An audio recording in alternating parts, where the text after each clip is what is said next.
and shut it up for 3 years without any kind of rainfall. Elijah was a man that led by the power of God at the heavens, that God will obey, that God will hear his prayer when he prayed to God.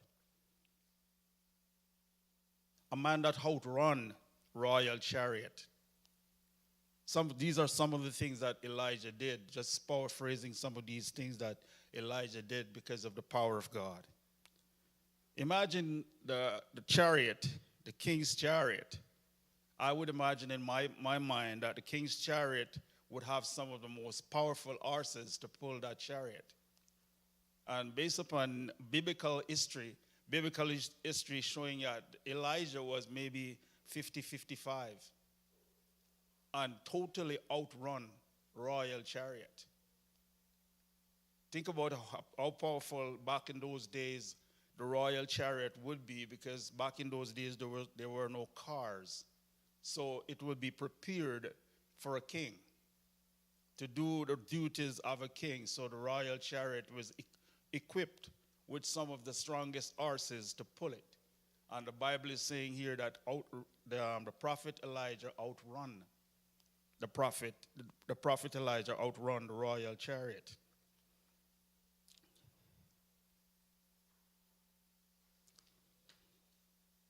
So if we go through the lesson or study the First Kings from his story started in First Kings, First Kings 17, and I would urge everybody to read the story of Elijah, because the story of Elijah bring a lot for us to understand in our days and how things used to be back then. But one of the most things that get to me is that during the life story of Elijah, there's a lot of biblical history that was set.